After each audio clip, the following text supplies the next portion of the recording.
इंग्रजी माध्यमातील मुलांचं मराठी हे चांगलं नसतं असं सरसकट म्हटलं. खरं आहे का हे?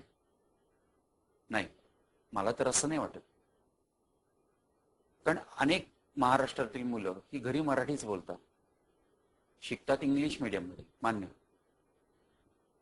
पण प्रश्न येतो कुठं की ती मुलं इंग्रजीमध्ये जास्त बोलायची सवय असल्यामुळं त्यांचं लेखी स्वरूपामधलं, रायटिंग मधलं जे मराठी आहे ते चांगलं नसतं. खूप वेळा त्यांना मराठीमध्ये एखाद्या शब्दाचा अर्थ काय हा कळत नाही, किंवा इंग्रजीमधल्या एखाद्या शब्दाला मराठीमध्ये काय प्रतिशब्द आहे हे कळत नाही. थोडक्यात काय तर कशा प्रकारे अभ्यास केल्यामुळं, कशा प्रकारे रीडिंग, लर्निंग, रायटिंग केल्यामुळं आपल्याला मराठीमध्ये चांगले मार्क्स मिळतील हे त्या मुलांना माहिती नसतं. तर आज आपल्याला मराठी सेकंड लँग्वेज म्हणजे इंग्लिश मिडियमच्या विद्यार्थ्यांचं मराठी त्याबद्दलची माहिती देण्यासाठी, अभ्यास कसा करायचा, पत्रलेखन कसं करायचं, निबंध कसा लिहायचा वगैरे अशा अनेक बाबतीमध्ये माहिती देण्यासाठी पुण्यातील अभिनव इंग्रजी माध्यमाची शाळा येथील शिक्षिका अवंती बायस हे आलेले आहेत. ते आपल्याला मराठी विषयाची माहिती देतील. तर आपण ऐकूयात अवंती बायस यांना. नमस्कार विद्यार्थी मित्रांनो. 10वीच्या नवीन शैक्षणिक वर्षात तुम्हा सर्वांचं मनापासून स्वागत. या वर्षीच्या 10वीचं एक वैशिष्ट्य म्हणजे बदललेला अभ्यासक्रम, अर्थात नवीन अभ्यासक्रम.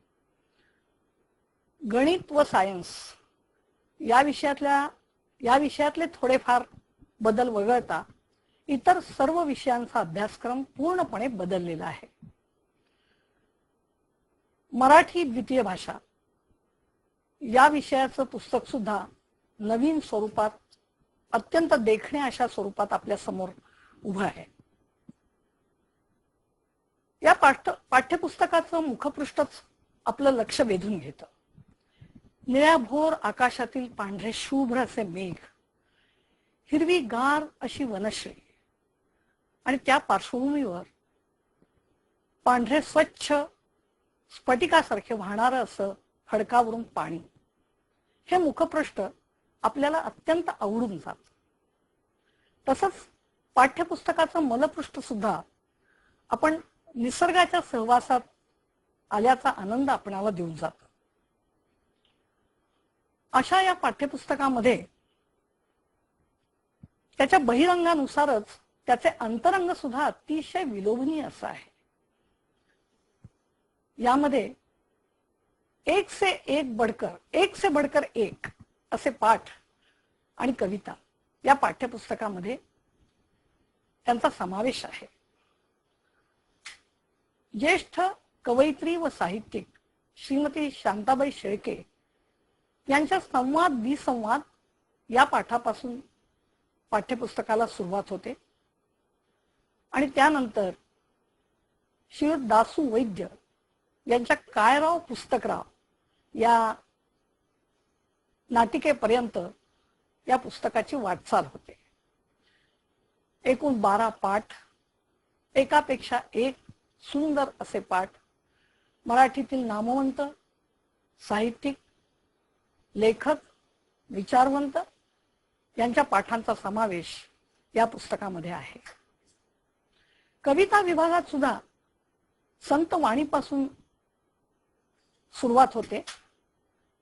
संत सेना महाराजांच्या अभंग रचनेपासून ते एकत्वाचे गीत महान या अश्लेषा महाजन यांच्या कवितेपर्यंत एकूण 7 कवितांचा समावेश या पुस्तकामध्ये आपल्याला दिसून येतो. आणि त्यानंतर 4 स्थूल वाचनाच्या अत्यंत सुंदर अशा कथा. अशा पद्धतीने हे पुस्तक नवीन स्वरूपात, अतिशय देखणं, वेगळं, इंग्रजी माध्यमांच्या विद्यार्थ्यांना अतिशय सुलभ व सुबोध अशा पद्धतीनं तयार केलं गेलेलं आहे. त्यामुळं पुस्तककर्त्यांना खरोखरच पुस्तककर्त्यांचं मनापासून आभार इथे मानावंसं वाटतं. आजच्या या सेशनमध्ये आपण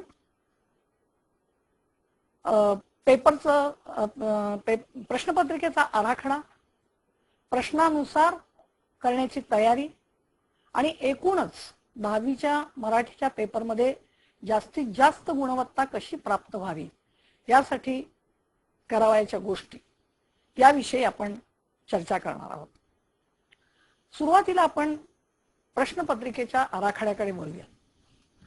ज्या पद्धतीनं पुस्तकाचं स्वरूप बदललं, अभ्यासक्रम बदलला, पाठ कविता बदलल्या, त्याचप्रमाणे प्रश्नपत्रिकेचं स्वरूप सुद्धा या ठिकाणी बदलण्यात आलेलं आहे.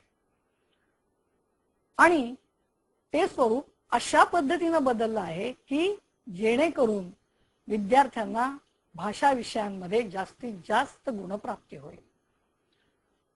अर्थातच त्यासाठी परिश्रम, अभ्यास, सतत प्रयत्न, सराव, लेखनाचा सराव या सगळ्या गोष्टींची अत्यंत आवश्यकता आहे. हे एकूण जो प्रश्नपत्रिकेचा आराखडा आहे हा 5 युनिट्स मध्ये त्याची विभागणी झालेली आहे अभ्यासक्रमाची. यामध्ये गद्यपाठ 1, पद्यपाठ 2, स्थूल वाचन 3, व्याकरण 4 आणि लेखन विभाग 5 असे हे 5 घटक आहेत. यामध्ये गद्य विभाग जो आहे तो एकूण 22 गुणांचा आहे आणि त्यासाठी प्रश्नपत्रिकेतला प्रश्न क्रमांक 1 व प्रश्न क्रमांक 2 यांचा अंतर्भाव आहे. दुसरा जो विभाग आहे तो पद्यपाठाचा आहे. याचे प्रश्न क्रमांक 3 आणि प्रश्न क्रमांक 4 हे आहेत आणि तो एकूण 18 मार्कांचा आहे. तिसरा विभाग जो आहे तो स्थूल वाचनाचा आहे आणि हा प्रश्न क्रमांक 5 मध्ये येतो आणि अर्थातच तो 8 गुणांसाठी आहे. चौथा जो विभाग आहे की जो कोणत्याही भाषेच्या दृष्टीनं अत्यंत महत्वाचा असा हा विभाग आहे तो आहे व्याकरणाचा आणि तो एकूण 10 गुणांचा आहे आणि प्रश्नपत्रिकेतला प्रश्न क्रमांक 6 हा त्यासाठी ठेवलेला आहे. आणि शेवटचा विभाग जो भाषा विषयांसाठी अत्यंत महत्वपूर्ण असा विभाग आहे तो आहे लेखन विभाग आणि तो एकूण 22 गुणांसाठी ठेवलेला आहे आणि त्याला प्रश्नपत्रिकेतला 7 व 8 हा प्रश्न त्यासाठी ठेवलेला आहे. अशी एकूण 80 गुणांची बेरीज होते. 80 मार्कांचा पेपर असेल. त्यासाठी 3 तास इतकी वेळ आपल्याला दिलेली असेल आणि एकूण 8 प्रश्न आपल्याला सोडवायचे. उरलेले 20 गुण जे आहेत ते तोंडी परीक्षेसाठी आपण ठेवलेले आहेत. त्याचा विचार शाळेत केला जाईल, त्याची तयारी शाळेत करून घेतली जाईल आणि अर्थातच त्याची परीक्षा सुद्धा शाळेतच होईल. आता आपण प्रश्नपत्रिकेच्या स्वरूपाकडे सविस्तरपणे जातो. यामध्ये प्रश्न क्रमांक 1 जो आहे मी आता जे म्हटलं त्या पद्धतीनं गद्यपाठावरचा प्रश्न आहे हा वस्तुनिष्ठ स्वरूपाचा प्रश्न आहे आणि 3 विभागात तो विभागलेला आहे अ, आ आणि ई. यामध्ये अ विभाग जो आहे तो विधाने पूर्ण करा अशा स्वरूपात असेल. तो 4 मार्कांचा प्रश्न असेल आणि त्याला कोणताही ऑप्शन नाही, पर्याय त्याला कोणताही, तो सगळेच्या सगळे 4 प्रश्न आपल्याला सोडवायचे त्यामधले आणि तो बहुपर्यायी अशा प्रकारचा प्रश्न असणार आहे. यामध्ये पाठ्यपुस्तकातली 4 अपूर्ण विधानं आपल्याला देण्यात येतील आणि पर्यायानुसार त्या प्रत्येक विधानाला 3 पर्याय दिले जातील आणि त्यातला एक पर्याय योग्य तो पर्याय तिथं निवडून आपण लिहायचा आहे आणि त्याला 1 मार्क आहे. अशी 4 विधानं देऊन तो प्रश्न आपल्याला पूर्ण करून संपवायचा आहे. पुढे आ हा जो विभाग आहे, प्रश्न पहिला आ सेक्शन, यामध्ये गाळलेल्या जागा भरा असा भाग आहे की जो 3 मार्कांसाठी आहे. 3 विधानं दिली जातील आणि त्यामध्ये एक मधला शब्द गाळलेला असेल आणि तो आपण पूर्ण करायचा आहे. त्याला पर्याय अर्थातच दिलेले आहेत. हे दोनही भाग जे आहेत ते बहुपर्यायी आहेत. मुलांना सोडवायला अत्यंत सोपे असे हे भाग आहेत आणि पूर्ण गुण मिळवून देणारे आहेत. यातलाच तिसरा जो भाग आहे ई सेक्शन असं ज्याला म्हणता येईल तो आहे एका वाक्यात उत्तरे लिहा. हाही 3 गुणांसाठी आहे. सोपे सोपे प्रश्न पाठ्यपुस्तकामधील धड्यांवर विचारले जातील की ज्याची उत्तरं फक्त एकाच वाक्यात लिहायची. त्यालाही 3 मार्क आहेत. 3 प्रश्न विचारले जातील आणि हा प्रश्न आपण लिहून संपवायचा. आता हा जो प्रश्न पहिला जो आहे हा वस्तुनिष्ठ स्वरूपाचा प्रश्न असल्यामुळे मराठीची एकूण गुणवत्ता वाढवण्यासाठी, एकूण मार्क्स मराठीतले गुण वाढवण्यासाठी या प्रश्नाला पूर्ण गुण मिळणं अत्यंत आवश्यक आहे. आणि त्यासाठी हे पूर्ण गुण मिळणार कसे किंवा ते मिळवण्यासाठी काय केलं पाहिजे, तर यासाठी पुस्तकाचं सतत वाचन, धड्यांचं वारंवार वाचन हे करणं अत्यंत गरजेचं आहे. पुढे आपण गद्य पाठांवर आधारित दुसऱ्या प्रश्नाकडे वळतो. यामध्ये संदर्भासह स्पष्टीकरण नावाचा एक भाग अ विभागामध्ये दिलेला आहे. यामध्ये पुस्तकातले धड्यातले जे महत्वाचं जे वाक्य असेल, एखादं वाक्य प्रत्येक धड्यामध्ये महत्वाचं असतं, तर ते वाक्य तुम्हाला दिलं जाईल आणि त्या वाक्याचं संदर्भासह स्पष्टीकरण लिहायचं. आता उदाहरण द्यायचं झालं तर पहिलाच पाठ शांताबाई शेळके यांचा संवाद विसंवाद या पाठातल्या एका वाक्याकडे आपण बघतो आहोत. भारतीय आई काय किंवा अमेरिकन आई काय, मुलांचे कौतुक दोघींनाही सारखेच प्रिय असते की, असं वाक्य जर विचारलं गेलं तर या ठिकाणी आपल्याला संदर्भ लिहायचा आहे की हे वाक्य कोणत्या पाठातलं आहे, हा पाठ कोणी लिहिलेला आहे, कोणत्या पुस्तकातून हा पाठ घेतलेला आहे आणि हा पाठ काय सांगतो. हा झाला आपला संदर्भ. आणि स्पष्टीकरण करताना त्या संपूर्ण वाक्याचं आपल्याला स्पष्टीकरण करावं लागेल, कारण ह्याला मार्क सुद्धा दिलेले आहेत 3 आणि त्यामुळे 3 गुणांसाठी साधारणपणे 2 पॅरेग्राफ मध्ये हे उत्तर येणं अत्यंत आवश्यक आहे.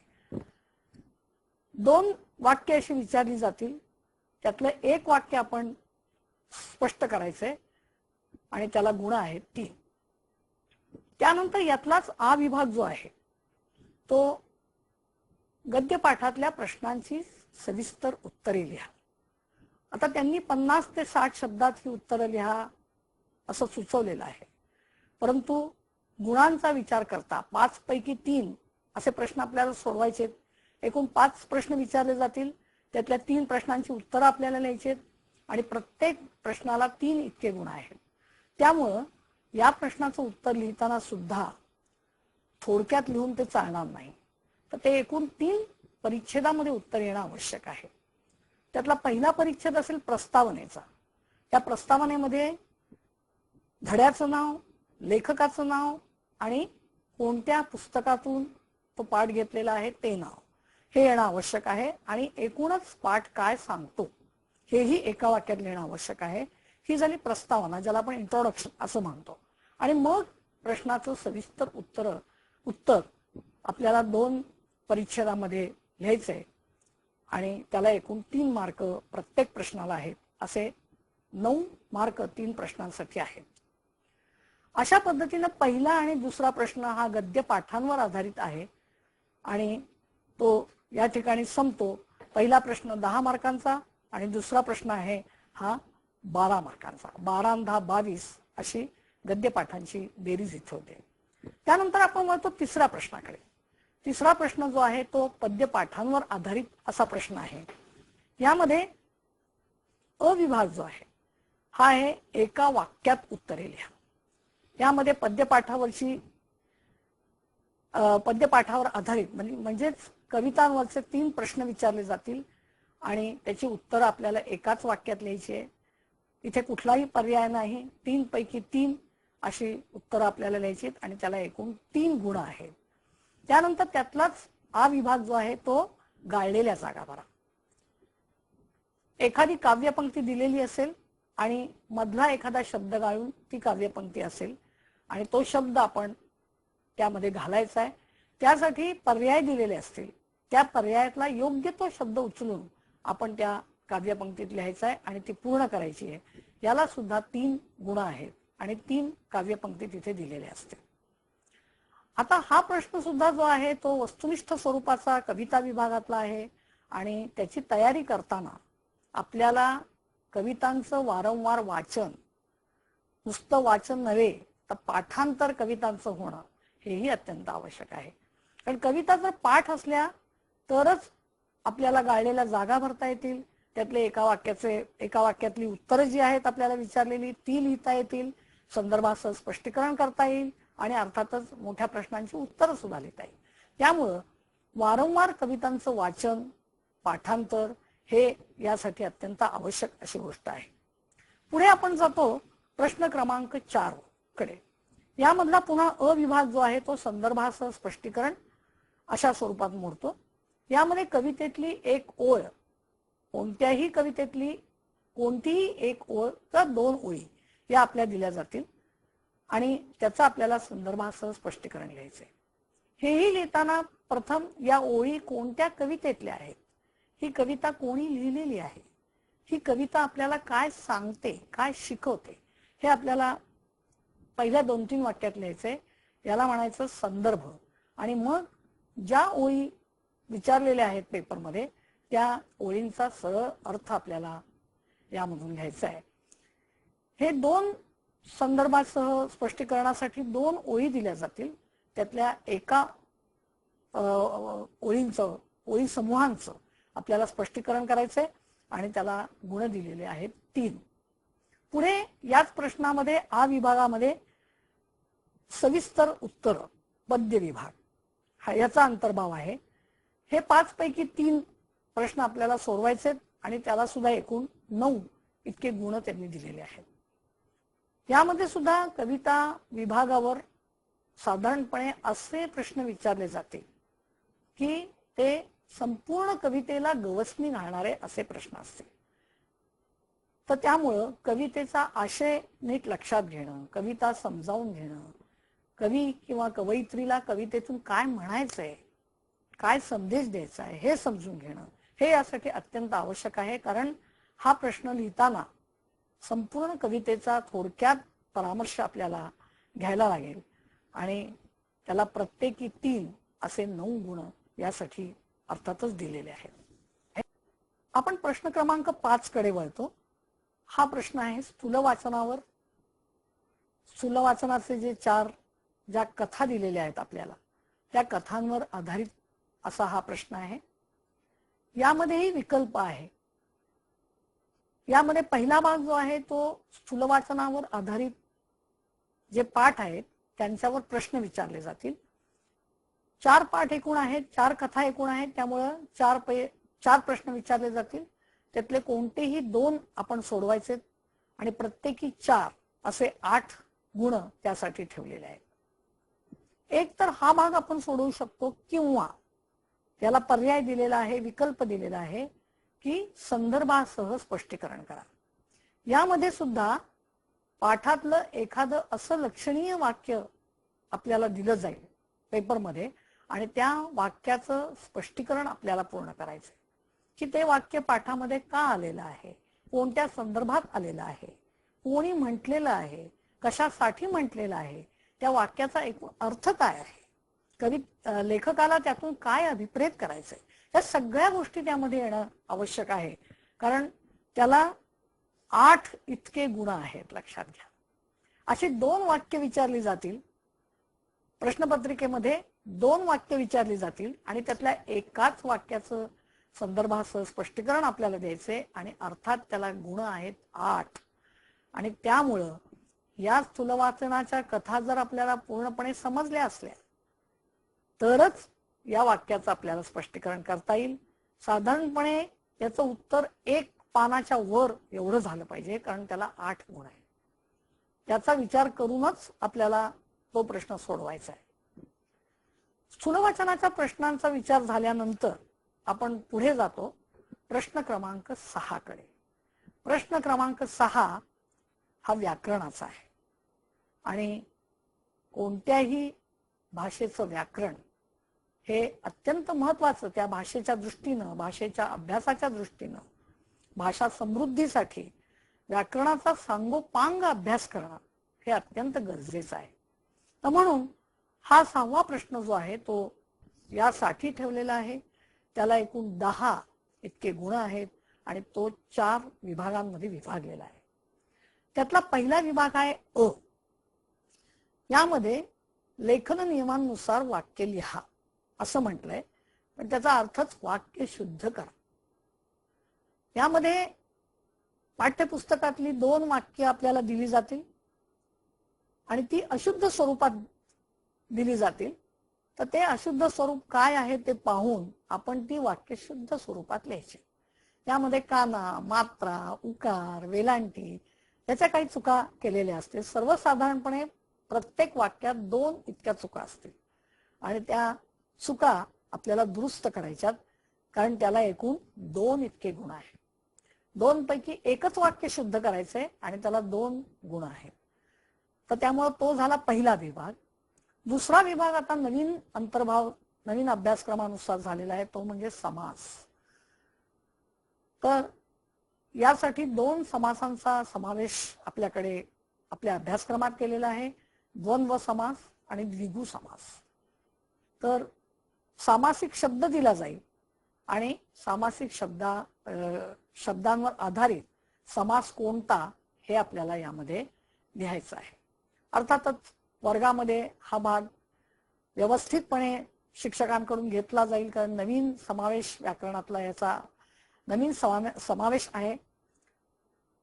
तर त्यामुळे त्याची तयारी वर्गामध्ये करून घेतली जाईल, पण आपल्याला सदैव याचा सराव करायचा आहे.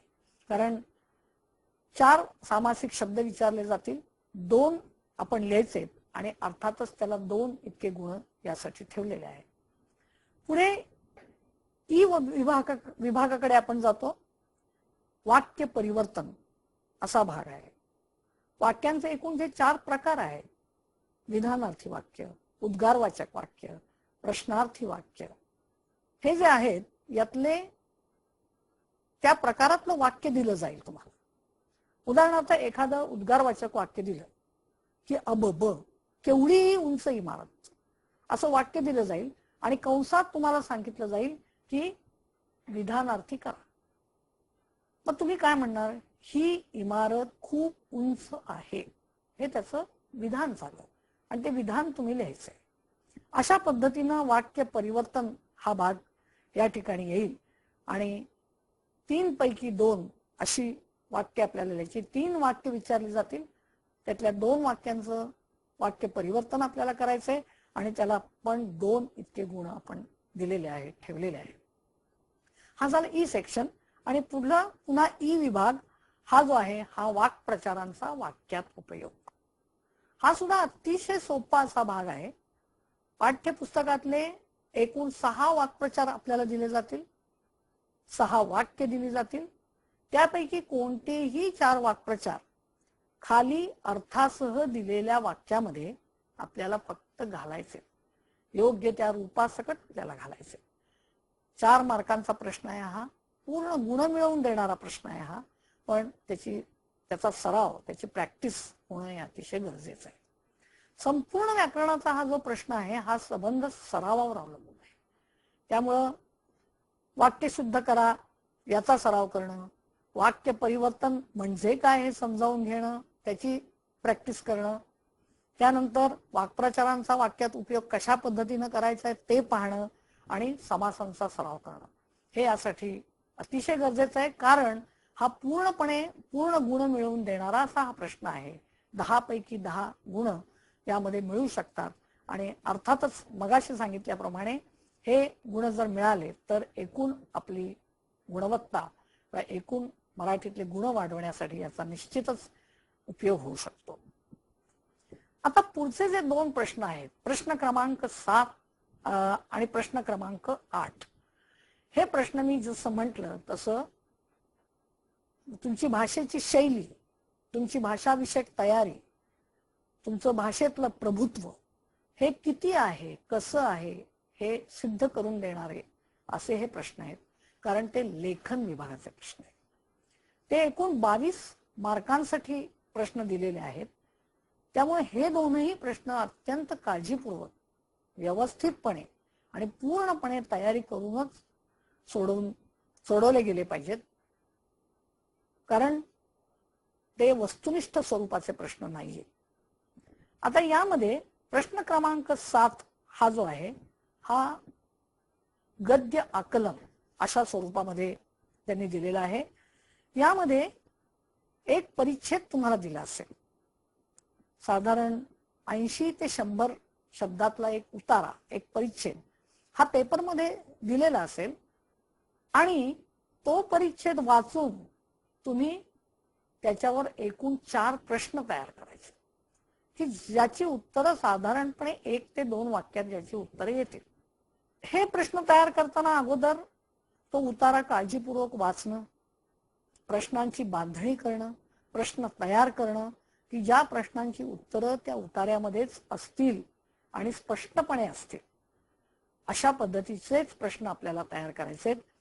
4 मार्कांसाठी हा प्रश्न असेल आणि त्यामध्ये आपण 4ही प्रश्न जर बरोबर आले अर्थात तर 4ही गुण आपण मिळवून जातो.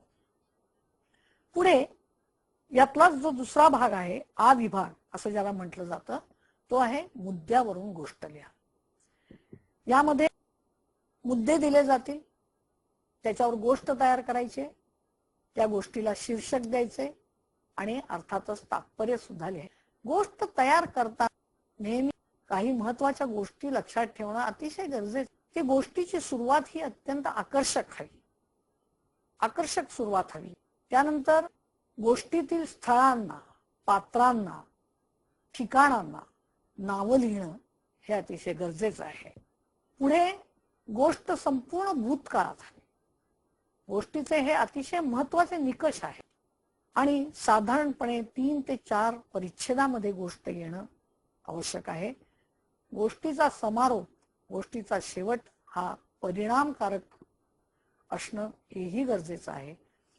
गोष्टीसाठी जे मुद्दे दिलेले आहेत, कथेसाठी मुद्दे दिलेले आहेत पेपरमध्ये, तर या मुद्द्यांचा योग्य तो वापर कथा तयार करताना, कथा लिहिताना हा केला गेला पाहिजे. कथेमध्ये काही चांगल्या म्हणी, सुविचार, एखादी कवितेची ओळ याचाही अंतर्भाव जर करता आला तर केव्हाही चांगलं, जास्त गुण मिळवण्याच्या दृष्टिकोनातून. आणि कथेला समर्पक असं शीर्षक थोडक्यातलं असं लिहिणं आवश्यक आहे. आणि शेवटी तात्पर्य की या कथेतून काय बघायला मिळतं, कथेतून कोणता बोध होतो हेही एका वाक्यात. मग ते तात्पर्य कदाचित एखाद्या म्हणीच्या स्वरूपात असेल, अति तेथे माती, अति शहाणा त्याचा बैल रिकामा, कोणत्याही स्वरूपाचं असू शकेल, पण ते तात्पर्य हे एका वाक्यात आपल्याला लिहिणं आवश्यक आहे. कारण त्याला वेगळे गुण असतात. एकूण 4 मार्कांसाठी, 4 गुणांसाठी असा हा मुद्द्यावरून गोष्टीचा प्रश्न, त्याचा अंतर्भाव या ठिकाणी करण्यात आलेला आहे. पुढे प्रश्न क्रमांक 7 मधला ई सेक्शन, तिसरा भाग हा आहे पत्रलेखनाचा. आता या पत्रलेखनामध्ये सुद्धा भरपूर त्यांनी विकल्प ठेवलेले आहेत. एक तर पत्रलेखन लिहा, एक तर वृत्तांत लिहा किंवा जाहिरात लिहा. 4 गुणांसाठीचा हा प्रश्न आहे. पत्रलेखनामध्ये फक्त व्यावसायिक पत्रच त्यांनी दिलेलं आहे. घरगुती पत्राचा अंतर्भाव या ठिकाणी केलेला नाहीये. कारण आजकाल घरगुती पत्र लिहिण्याची पद्धतच गेलेली आहे, राहिलेली नाही. आणि त्यामुळं फक्त व्यावसायिक पत्र हेच या ठिकाणी आहे. यामध्ये 2 पत्र दिली जातील, त्यापैकी एक पत्र आपण लिहायचंय. पत्र जर लिहिता येणं शक्य नसेल, कारण हे पत्र, व्यावसायिक पत्र लिहिताना सुद्धा त्यातले काही टप्पे हे अतिशय महत्वाचे आहे की पत्ता कुठे लिहायचा, ज्याला पत्र पाठवायचंय त्याचा पत्ता कुठे लिहायचा, त्यानंतर पत्राचा विषय कुठे लिहायचा, पत्रातला मजकूर अतिशय थोडक्यात लिहिला गेला पाहिजे, पत्राची भाषा ही अत्यंत औपचारिक हवी, थोडक्यात हवी, पत्राचा लिफाफा कशा पद्धतीने तयार केला गेला पाहिजे, हे सगळं यामध्ये या सगळ्या गोष्टींचा अंतर्भाव होतो. आणि या सगळ्या सकट उत्कृष्ट लिहिलेलं पत्र जे आहे ते चांगले गुण आपल्याला मिळवून देते. तर त्यामुळं पत्रलेखन हा एक भाग आहे. यालाच विकल्प आहे, पर्याय आहे, तो म्हणजे वृत्तांत लेखन. एखाद्या घटनेचा, एखाद्या गोष्टीचा आपल्याला वृत्तांत, ज्याला इंग्रजीमध्ये तुम्ही रिपोर्ट रायटिंग असं म्हणता, तोच भाग इथे मराठीमध्येही त्याचा समावेश केलेला आहे. त्याला तुम्हाला वृत्तांतासाठी विषय दिला जाईल. उदाहरणार्थ 5 सप्टेंबर रोजी शाळेत साजरा झालेल्या शिक्षक दिनाचा वृत्तांत लिहा, असा प्रश्न जर दिला तर तुम्ही तो लिहू शकता. त्यामध्ये 5 सप्टेंबर हा दिवस कशासाठी शिक्षक दिन म्हणून निवडलेला आहे, तो का साजरा केला जातो, तुमच्या शाळेमध्ये तो कसा साजरा केला, त्यासाठी कोण कोण आलं होतं, तुम्ही त्यासाठी काय केलं, शिक्षकांनी तुमच्यासाठी काय केलं, अशा पद्धतीनं तो वृत्तांत सहजपणे लिहू शकतो आपण. अतिशय सोप्या सुलभ शब्दामध्ये एक साधारण 12-14 ओळीमध्ये हा वृत्तांत आपल्याला लिहिता येतो. त्याला 4 इतके गुण दिलेले आहेत. वृत्तांताला सुद्धा विकल्प त्यांनी दिलेला आहे आणि तो आहे जाहिरात लेखन. आजचं युग जे आहे ते जाहिरातीचं युग आहे. प्रत्येक गोष्टीची जाहिरात जर केली तरच जी वस्तू असते त्या वस्तूला उठाव येतो, खप होतो वस्तूचा. आणि त्यामुळे जाहिरातींचं युग असल्यामुळे आपल्याला प्रश्नपत्रिकेमध्ये सुद्धा जाहिरात कशी करावी, जाहिरातीचं तंत्र आणि मंत्र कसं आत्मसात करावं, हे आत्तापासूनच आपल्याला कळावं या दृष्टिकोनात ही जाहिरात लेखन हा भाग आपल्याला दिलेला आहे. यामध्ये एखादा विषय दिला जातो आणि त्या विषयावर तुम्ही उत्तम अशी जाहिरात तयार करा असं सांगितलं जातं. आता जाहिरात तयार करताना आधी चौकट आखावी लागते. कोणत्या विषयावर जाहिरात आहे तो विषय पहिला विचारात घेऊन वैशिष्ट्ये त्या गोष्टीची, त्या उत्पादनाची, ज्या विषयावर जाहिरात असेल त्या विषयावर हे सगळं लिहावं लागतं. यामध्ये थोडंसं जुजबी जर तुम्ही एखाद दुसरं चित्र जरी काढलं, उदाहरणार्थ एका केक शॉपची जाहिरात तयार करा असा प्रश्न जर विचारला गेला तर तुम्ही काल्पनिक केक शॉपचं नाव देऊ शकता. हल्लीच्या नवीन पद्धतीनुसार तुम्ही बेकर्स बास्केट अशा वेगळ्या पद्धतीचं नाव तुम्ही देऊ शकता. त्यानंतर एखादं केकचं छोटंसं चित्र तुम्ही काढू शकता आणि त्यानंतर त्या केक शॉपची वैशिष्ट्ये तुम्ही लिहू शकता की हे केक शॉप कुठे आहे, कशा प्रकारचं आहे, या ठिकाणी कोणकोणत्या प्रकारचे केक्स मिळू शकतील, हे केक्स कोणत्या दर्जाचे, त्यानंतर त्यांनी काही सवलती जर दिल्या असल्या किंवा घरपोच सेवा किंवा एका केकवर एक केक फ्री असं जर काही वेगळेपण असेल त्या शॉपचं तर तेही तुम्ही लिहू शकता. अर्थात हे सगळं मुद्द्यानुसार याचं पॉइंट वाईज जेव्हा तुम्ही म्हणता हे फक्त 1, 2, 3, 4 अशा मुद्द्यात ही वैशिष्ट्ये लिहायची आणि शेवटी संपर्कासाठी काल्पनिक नंबर, शॉपचं नाव, एखादा लोगो, त्या शॉपचा काही जर लोगो असेल, एम्ब्लम असेल तर ते सुद्धा तुम्ही देऊ शकता. एखाद दुसरं जुजबी चित्र काढू शकता. तुम्ही चौकट जी आहे ती थोडीशी डेकोरेट करू शकता आणि अशा पद्धतीने ती जाहिरात तुम्ही तयार करू शकता. त्याला सुद्धा 4 इतके गुण आहेत. सर्वसाधारणपणे 3.5 इतके गुण या प्रश्नामध्ये मिळू शकतात. म्हणजे पत्रलेखन लिहिलं काय, वृत्तांत लेखन लिहिलं काय किंवा जाहिरात लेखन लिहिलं काय. जर हा प्रश्न चांगल्या पद्धतीने सोडवला तर परीक्षक पूर्ण मार्क द्यायला सुद्धा कचरत नाही. परीक्षक देतात तर त्यामुळं हा प्रश्न त्या पद्धतीने आपल्याला सोडवायचा आहे. हा झाला प्रश्न क्रमांक 7. आणि आता आपण प्रश्नपत्रिकेतल्या शेवटच्या प्रश्नाकडे वळतो की जो संपूर्ण भाषा विषयासाठी पुन्हा एकदा महत्वाचा असा प्रश्न ठरतो आणि तो आहे निबंध लेखन. हा शेवटचा प्रश्न मुद्दाम ठेवलेला आहे यासाठी किमान 20 ते 25 मिनिटं आपण राखून ठेवायची लिखाणासाठी. कारण योग्य तो विचार करून, विचारपूर्वक विषय निवडून हा निबंध आपल्याला लिहायचा आहे. एकूण 3 निबंधाचे प्रकार आहेत. एक वर्णनात्मक निबंध, दुसरा कल्पनाप्रधान आणि तिसरा आत्मवृत्त. या 3च प्रकारातले निबंध आपल्याला विचारले जातील. यामध्ये निबंधाचे विषय दिल्यानंतर आधी कोणता विषय आपण नीट लिहू हे ठरवायचंय. तो कसा लिहू शकतो, मुद्देसूद लिहू शकतो की नाही. कारण की या निबंधांचे मुद्दे पेपरमध्ये निबंधाचा विषय दिल्यानंतर त्याचे मुद्दे, पॉइंट्स हे दिले असणार आहेत आणि त्या पॉइंट्स कडे बघून आपल्याला तो निबंध लिहायचा. आता निबंध लिहिताना अनेक गोष्टींचा विचार या ठिकाणी करायला पाहिजे. तुमची मराठीतली मराठी भाषेचे एकूण तुम्हाला असलेलं आकलन, तुमची भाषा समृद्धी, इतर काही गोष्टी जर वाचल्या असतील, मराठीतलं तुमचं एकूण अवांतर वाचन, या सगळ्या गोष्टींचा विचार हा निबंध लेखनात दिसून येतो. त्यामुळं काळजीपूर्वक लिहिण्यासारखा असा हा प्रश्न ठरतो. यामध्ये सुरुवातीला निबंधाची निवड करावी. आत्मकथन आपण जर लिहिणार असलात तर आत्मकथनाचे जे महत्वाचे मुद्दे आहेत ते लक्षात घेतले पाहिजेत, की आत्मकथन हे ज्याचं विचारले त्याच्याच भाषेत लिहिलं गेलं. आम्ही म्हणतो परकाया गमनाचा अनुभव तुम्हाला आला पाहिजे, की ज्या गोष्टीचं आत्मवृत्त विचारलंय, उदाहरणार्थ पुस्तकाचं आत्मवृत्त विचारलेलं आहे, तर तुम्ही स्वतः पुस्तक आहात असा विचार करून असा विचार करून तुम्ही तो निबंध लिहायचा आहे. संपूर्ण त्याच्याच भाषेत लिहायचा आहे. आणि आत्मवृत्ताचा जर विचार करायचा असेल तर ह्या गोष्टींचा विचार करायचा आहे. वर्णनात्मक निबंध लिहायचा असेल तर सरळपणे तुम्हाला तुम्ही ज्या पद्धतीनं एखाद्या गोष्टीचं वर्णन करणार आहात त्या पद्धतीनं तुम्ही सुरुवातीपासून शेवटपर्यंत ते करू शकता. पण अशा पद्धतीनं ते करायचंय की हुबेहूब वाचकांच्या डोळ्यासमोर ते वर्णन आलं. मी पाहिलेले रम्य ठिकाण किंवा मी केलेली सहल या विषयावर जर निबंध असेल तर तुम्ही सहलीला निघालात तेव्हापासून कसे निघालात, कोणाबरोबर निघालात, काय तयारी केली होती, इथपासून ते सहलीला गेल्यानंतर तिथली ठिकाणं प्रेक्षणीय, तुम्ही काय काय पाहिलं तिथलं, तुम्हाला काय आवडलं त्या ठिकाणाचं, हे सगळं तुम्हाला असं लिहिता आलं पाहिजे. आणि वाचकांच्या डोळ्यासमोर ते रम्य ठिकाण किंवा ती तुमची सहल ही डोळ्यासमोर उभी राहिली पाहिजे.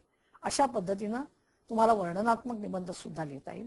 कल्पनाप्रधान निबंध जो आहे तो तुम्ही तुमची इमॅजिनेशन पॉवर कशा पद्धतीची आहे त्यावर अवलंबून आहे.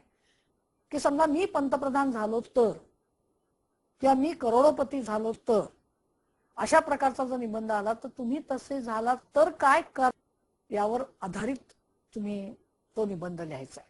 तर त्यामुळे तो निबंध जो असेल तो भविष्य काळामध्ये अर्थातच येईल.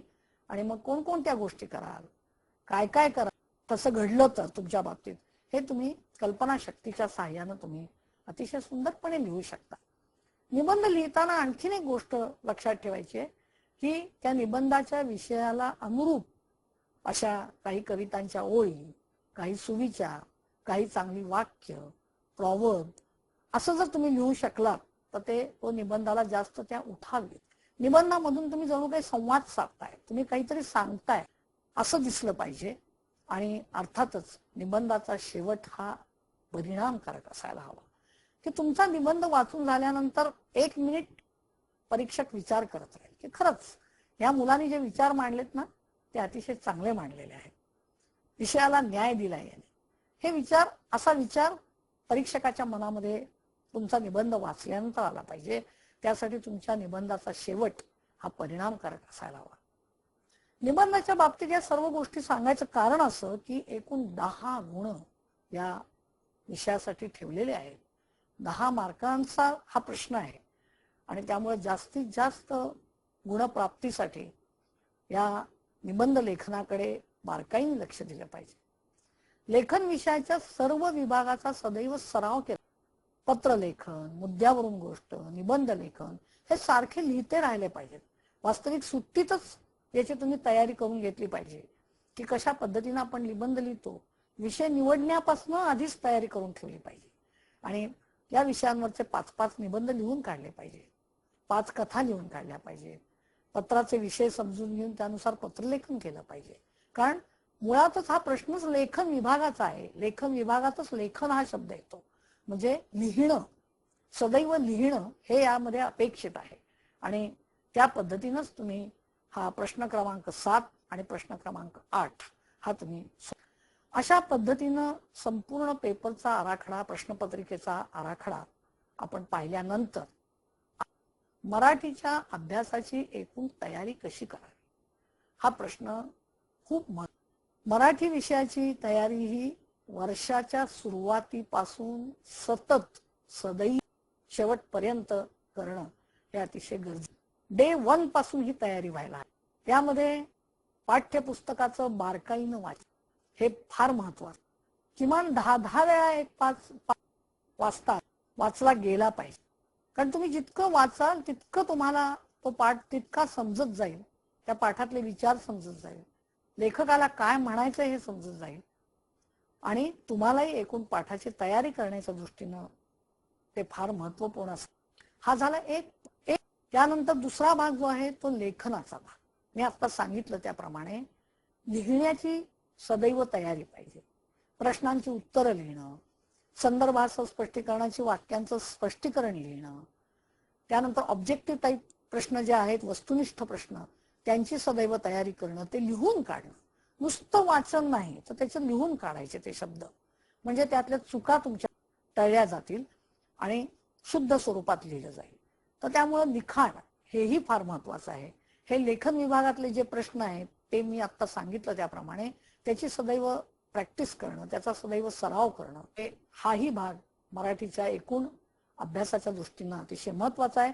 कारण जितकं तुम्ही लिहित राहाल तितकं तुमचं अक्षर सुरेख येईल, तुमचा लिहिण्याचा स्पीड वाढेल, वेग वाढेल आणि चांगल्या अक्षरासकट शुद्ध लिखाण हेही तुमचं येईल. कारण की मराठी भाषेची त्रिसूत्रीच अशी आहे की शुद्ध लेखन, सुंदर अक्षर आणि उत्तम वाक्यरचना. ह्या जर तुमच्या पेपरमध्ये जर समावेश यांचा असेल तर मराठीची एकूण गुणवत्ता वाढवण्याच्या दृष्टीनं त्याचा तुम्हाला निश्चितच फायदा होईल. एकूणच काय, मराठी भाषेचा विचार कर, या सर्व बाबींचा विचार करून सुरुवातीपासून शांतपणे दिवसातला 1 तास जरी तुम्ही या मराठीच्या अभ्यासासाठी दिलात तरी तो पुरेसा. तुम्ही वर्षभर अभ्यास करावा आणि त्यानुसार साहजिकच तुम्हाला चांगली गुणप्राप्ती होईल. ती गुणप्राप्ती तुम्हा सर्वांना चांगले गुण मिळून चांगल्या पद्धतीनं यशस्वी होत अशी शुभेच्छा व्यक्त करून मी थांबते. धन्यवाद.